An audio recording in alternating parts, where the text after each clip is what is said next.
Hey, hold on real quick. Hold on. Pause. Now for some leftovers. Joc, this one is right in par with really everything we talked about the whole episode. Your thought on R&B guys? I don't want to steal it from you. I'll let you tee it up. Yeah, so I was actually going to Smoothie King randomly, getting a smoothie. I've been drinking those a lot. And an old song by August Alsina, Chris Brown, and Trey Songz came on. The song is called Love This Shit Remix. And I was listening to it and thinking dang, these niggas are really like shitty. Just the stuff they were saying, yeah, I'm about to fuck shout you, fuck you bitch, and this dick and this, all this stuff. I'm like, wow, these words are really not good. Listen to this, just really listen to the lyrics.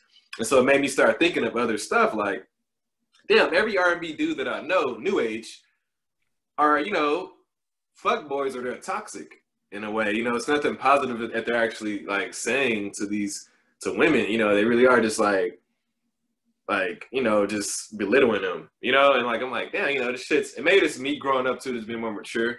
But I'm just man, I really just rock to this shit, listen to it. And now I'm I can't even really listen to it anymore because I don't really stand for what they're saying, their actual words, I can bring up Party Next Door. Yeah, the beat may be jamming and stuff, but the words, it is basically talking about, fuck you, bitch, fuck you, I'm gonna cheat on you, I'm already cheating on you, you know about it, and I'm telling you, what you gonna do, you still gonna stay around, and you love this dick and all this, and it's just, it's not a good look, man, especially being a black man, you know what I mean?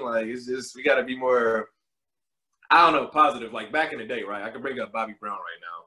And yeah, he was that bad boy and very sexual, but it still was love songs, hey, I love you, and I care about you, and other stuff, but still had that edge on it. New age R&B is just not that at all anymore. It's just right. Awesome fuck boy, hey, my money, and that type shit. And I just don't know where that changed, but we got to make R&B great again, man, and not this toxic shit that people are putting out now, artists, so. It's funny you mentioned that because I've always been an R&B fan, but I'm way more 90s, 80s R&B. If you look at the current artists, I guess you'd say Bryson Tiller, not so much Chris Brown anymore, but I mean Party Next Door, The Weeknd. I mean, there's somewhere in that R&B pop, hip hop genre, somewhere in that, but kind of say Drake too, kind of. Maybe. Yeah, sometimes Drake for sure. Yeah, I mean he's kind of that back and forth, right? But he's the only one though that doesn't say toxic stuff when he's singing. I'll give him that, Yeah, he's usually the opposite, finessing, and that's the funny thing. So if you look at old, 90s, 80s R&B, it was a lot more finessing. Jodeci, my heart belongs to you. You don't hear that shit nowadays. Think about Keith Sweat. Now, who can treat you like me? Me, nobody. Exactly. You have some of that yelling in there. But it's funny because classic R&B used to be a little bit more about caking and finessing. Mm-hmm. But I could listen to it way more, and I'm like, man, this shit's I like this. This is ideal. This is exactly my kind of feel good, You feel love, and hey, I know it's controversial because of mans, but R. Kelly, that, it's all about hits. He made hits, man. I don't care nobody else. He still made hits, but it's about love and hey, right. let's be here for each other. I'm gonna treat you right. And then you fast forward to 2000s, 2010s. I Hit It First. What was the August song that he came out with? Entanglement, right? Didn't he just even that, exactly, bro. Even that. That's a perfect example. I forgot about that song, Entanglement, Even Bryson Tiller, don't. He's talking about basically that dude treats you like shit, come with me. 90s wasn't completely guiltless of doing that. But we do that shit a lot more now with music, I feel like. There's way more focus on just fucking getting in and out, and then let me steal you from your dude, or your arm ain't strong enough, right. And to me, that's the whole point of me saying toxic, because that's just toxic shit that you're bringing. You're trying to be a home wrecker. I don't remember, at least I don't, to my recollection, because I listen to a lot of 90s R&B now to this day. That's my shit. But I don't remember Jodeci and Joe Silk talking about, hey, I'ma still like you from your man. You know what I mean? Right. They say stuff like, you know what? Like Joe, for example, I'll bring him up. He has a song, All Things Your Man Won't Do, right? He's letting her know, like, hey, you know, like, I know you're with your man. I respect that. But I feel like you can be actually, like, treated a little better, you know, and here's what I would do, like, you know, like, hypothetically, you know, if we're in a situation, but at the end of the day, like, hey, you know, I'm still respecting what you have. Nowadays, nah, it's like, fuck what you have, nigga, and treat you right, come over here and fuck me. I'm not trying to be with you, though. You know, I'm just trying to smash you. That's the You know best what I mean? point. So Don't it's get like, it twisted. This can be quick, but you know. yeah, I ain't trying to replace you, man, you know, but it's just crazy, man. You got to stop that shit because it brings back to, like, other toxic music and artists like Megan Thee Stallion. I respect her a lot for going to school and working hard and doing what she's doing, but I feel like she's a little toxic too, man. Like, you know, she's providing the wrong messages to, like, younger women, I feel. Because, like, even we talked about it, we have the Reels thing on Instagram now, and all I see on Reels is, like, little girls, like, dancing and shit, and I don't want to see that. You know, I'm like, I'm not even following these shit, you know? And so they're just, like, Megan Thee Stallion, like, WAP and all this shit, and they're, like, 12 or 13. I'm like, bro, what the fuck is this, you know? And so this brings you back to the whole kids look up to that shit. They're going to do it just because they feel like, oh, it's cool, and it goes back to tribalism. All the other little friends are doing it, so let me do it too to try to, like, fit in with my tribe or this group. Right. I'm sure, I mean, I guess a lot of it has to do with, like, the times, you know, sex has become way more casual and just we're desensitized to. We're old now. Yeah. No, we are. I feel like old man now. I'm realizing it down. I mean, shit, every time this episode comes on, I feel like my hairline's deeper and deeper. So I'm like in that LeBron status. I'm going to start sharpieing that shit across. But yeah, these grays, they're coming in a bit. Yeah, man, these grays are plentiful too. Next leftover we had. I'm not sure you had a chance to check out Monday Night Football last week, but new Monday Night Football crew. Brian Greasy, Louis Riddick, Steve Levy from ESPN. Okay. They did the late game last week, which was Broncos and shit. Now I forgot. Fact check me. Broncos Titans. Steelers. That was so when y'all are listening to this, yeah, it was Broncos Steelers. But first week Monday night, and when everybody's listening to this, you know, we got Monday Night Football coming up. I like the new crew. I guess that's the point I'm getting to. I like the new crew. We had, you know, Joe Tessitore and Booger and Jason Witten for a year, and then Booger and those fingers. Yeah. He did, like, that was the show. Like, every 30 minutes, like, hey, Booger, the audience is bored. Show your hands again. Like, oh, look at this, you know, like. But I really liked it. Brian Greasy, I like having a guy that played, you know, especially like quarterback position, because they see so much more of the field. I'll say, you know, Booger, I think he's a good football mind, and I think he's a good analytical mind. He just couldn't really demonstrate that, you know, like he couldn't really put that into words. So no knock on him and his knowledge, but he wasn't great as a commentary guy. Lou Riddick, former player and very much front office candidate. You know, he's always in conversations for GM roles that open up. So he's got experience both playing and analyzing, you know, what matters in players and, you know, the X's and O's. And then you've got ESPN Steve Levy, you know, the guy is just going to be your highlight guy, throwing out phrases and sayings, connecting pop culture to it. But I thought it flowed pretty well. It was only 1 week in.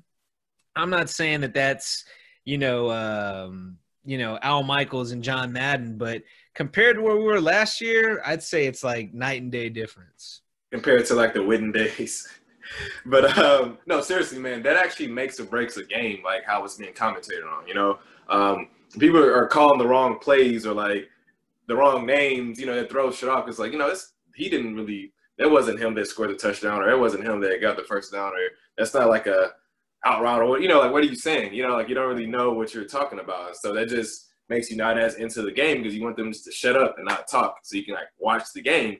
But to your point, when everything's flowing, like, well, it gets you more hyped and more, like, in the game because they're calling out stuff that you probably didn't even see. It's the whole point of commentation, too. They're supposed to, like, call out things that we can't see, you know, because you guys are the experts. So I definitely agree, man. That game was a little bit different, and that's why, because you have a newer cast now. So Yeah. it's positivity. Once again, I'm trying to spread that like more, and I feel like it's gonna be a better like season because of that.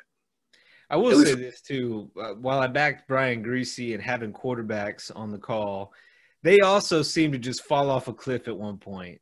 Like Phil Simms 2-3 years ago, replaced by Romo because he just became awful, and like 3rd and 15. Yeah, this is a tough one for them. They got to get a first down here, or, like stating the like obvious. basic shit. Yeah. Or just saying things that like when they start sounding like they're not following the games, they're just saying things that people will say without actually watching. For example, this one might be controversial, but Joe Buck and Troy Aikman, I feel like Troy Aikman might be kind of doing that over the hill thing. And the reason why I say that, last week was the Bucs Saints game. Yeah. And look, I'm pulling for Brady. I'm pulling for the Bucs, but he's saying all these things to make me feel good about myself and the team. That doesn't reflect what's happening on the field. The Bucs playing sloppy ball. Brady isn't connecting with everybody. Doesn't have that consistency, that familiarity yet.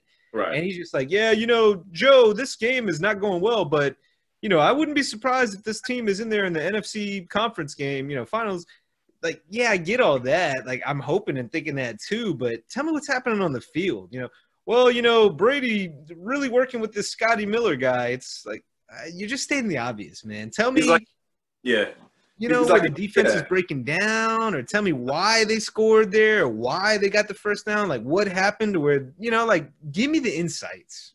Right, and to me, that goes back to, like you said, you're kind of fanboying a little bit, or because who it is, it's Brady. Like, oh, it's Brady, so I can't talk shit about Brady, but it's not talking shit. You're just stating facts. He's playing terrible. Even Arian said, when he had the post-interview, like, yeah, Brady, gotta do better. You know what I mean? Like, we can't – I don't care who you are. I know you're the GOAT, but still, I'm going to treat you like I treat everybody else. You have to do that. You can't put people on a pedestal so much. And I think sometimes, like you said with Trey, man, you put people on a pedestal just based on their accolades, and that's not really fair because they're not calling the game correctly that's in front of us. So definitely. 100%, man.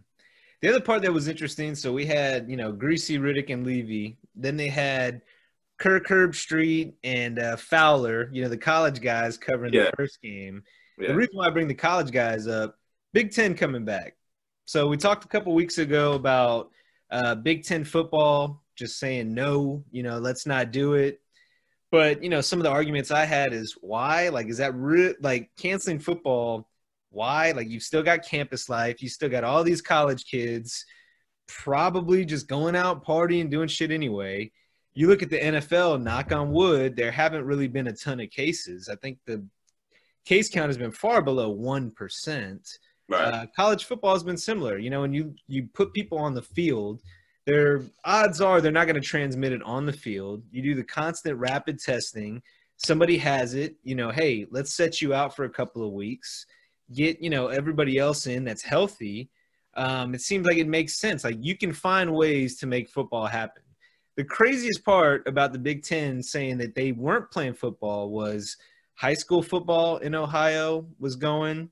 Some colleges in Ohio were still playing football, but the NFL, Browns, Bengals, but the team people care the most about in Ohio is Ohio State, and they were the one team not playing. Yep. So the one team. Now with the announcement, they're confirming plans to return to football week before Halloween, so they'll have daily rapid testing for those involved. The schedule was announced, and the reason why they also wanted to make it happen right when they did was so that they could still qualify for the college football playoffs. I'm not the biggest college fan, but this is important, I feel like, to mention it. So, look, we said all along, we thought, or at least, I felt like they could have just made it happen anyway. Mm-hmm. Now it looks like, hey, money is talking. Now they're saying, shit, we got to get sports going. So, I don't know. I see you talking about the money. Is that what you think this is all about, Joc?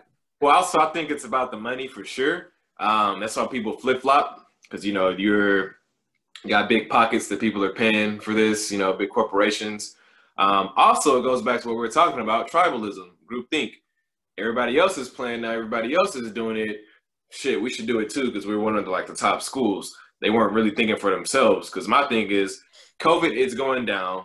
but the shit it's not disappear. It's still here. You know what I mean? It's still a chance that you still can like affect your players in the long run because we still don't know shit about like how this is going to affect everybody in the long run. You know, Right. And so that goes to show me just how selfish everybody is. You know, once again, the money and the tribalism. Hey, you know, monkey see, monkey do. Let's just do what our tribe and everybody else is doing, not think for ourselves. So that's why I think they're doing it because of what the world is doing too. You know, other football teams or college teams, excuse me.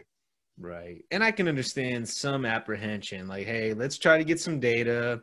Let's watch what the NFL does before we jump the gun and run in. Like, I understand that, but Right. it does feel like, A, the money is talking because it always talks the loudest. B, monkey see, monkey do. Everybody else is doing it. Why don't we do it? Let's hop on board. Those are the two biggest things to me that kind of makes it – look, I'm sure college football fans are happy Big Ten is coming back. That's an obvious, right?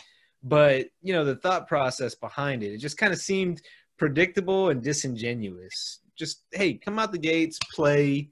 Right. You know, now it's like people are thinking greed and money and green talking the most. And, you know, it seems like that's probably true. That was probably the loudest thing that was in the room at the time was talking about the money and the dollar figures. And Mike, you bring up a good point, and I want to ask you this question too, because it's something that I've been confused about. But didn't they say like it's not going to be any fans hardly, and it depends on like the actual stadium?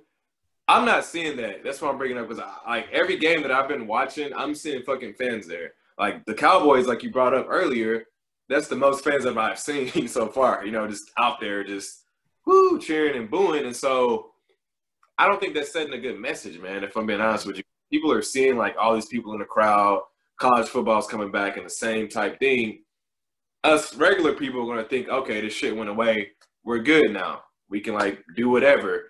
Even at the gym, right? Like I was on Instagram and I saw people in there working out kind of close to each other with no mask. And you can tell they didn't come together. They're just working on the machines. But I already see that happening. And that's why I bring up like NFL and college football doing that. That's not helping the case. You know, so yeah, it's well, and that's kind of the problem across the board. You know, I know the whole thing has been think outside of yourself and think big picture here, and I know that life is very much nuanced, right? It's gray area, it's something in between. The problem that we're seeing with COVID is that everybody has had a very different response. That's kind of something you can't be very gray on. You have to say, look, this is what we believe. This is what we're pushing, you know, because they're two competing philosophies, right? It's either, hey, COVID's a big deal. We need to take it seriously. Or COVID's not a big deal. Fuck it. Like, let's just go out and be all out in public and whatever. Problem is you have both, right? You've got too much mix. I mean, like we just said, Cowboys stadium was full. Not full, but, you know, relatively speaking, pretty fucking packed. It was 21,000 people there. Yeah, NRG, empty, right? It's this, you know, oh, case by case. Look, I get you want to go case by case and be smart about it, but at some point you're creating competitive disadvantages or competitive advantages that aren't uniform across the league. Cowboys had a home field advantage. Texans today had no home field advantage. Like, that seems wrong to me. You got to say, we're either going all or nothing, you know, like that's one case I'm very much about. Hey, case by case in the middle with something like this. Hey, it's this or that, like choose where you stay and stick with that. You know, that's where I feel the one time I'll say be black and white is when it comes to pandemics comes the home field advantage, you know, both those things, both together and mutually exclusive. You have to make a decision, one or the other. Be uniformed, exactly, because even with the Ravens, they didn't have any fans either when they played. You can't pick and choose what teams just so you want stuff to be somewhat normal again. Fuck what people think, man. You gotta. We're always gonna want the worst, or always want what we can't have. You know, if you're saying like, oh, we can't have fans in this stadium, or when football resumes again, no fans. People are gonna, you know, petition and bitch and complain about that. But who cares? Like, y'all doing this for the safety of your actual players. That's y'all's investment. You know, like I think they're trying to appease too much to like what other people think, you know, when I say people, the fans once again. But yeah, so for me to just mention that number again, so the exact number in Cowboy Stadium today was 21,000 Wow, it was almost 22,000 actually, bro. So I think it's about a quarter capacity, but still, I mean, 22,000. 20,000, that's That's a good lot. attendance for a Tampa Bay Rays game, Yeah, that's a lot. non-COVID, you know? That's a lot of people, bro. Yeah, 21,700, 800. Yep. But that's almost 22,000. But the point I'm making is with that many people at a crowd stadium, I'm sure they're selling drinks and they're trying to sell merch because it's all about money, right? You cannot tell me, bro, that people aren't taking off their masks like at some point. You know what I mean? Just like whatever, or walking out down with it. When I actually went to I went to the mall yesterday for the first time. Surprisingly, you know, because I wanted to smell this cologne. Um, and bruh, you know, I feel like I've been living under a rock, man. People just, it's capacity. Like everybody's there, you know, and I see people wearing the mask like below their nose, just walking around. I'm just like, God damn, lady, I chew sneezing and shit, bro. Like I'm seeing everything. And I'm like, oh my gosh, you know? So it's just very like, it's just very mind blowing, like seeing it in person. You know, I was trying to be in and out, but just, it's interesting, man. It really is, you know? So We've I don't come know, a like I said, long way this year, but we still got a long way to go. way to go. Be smart about stuff. That's all I say.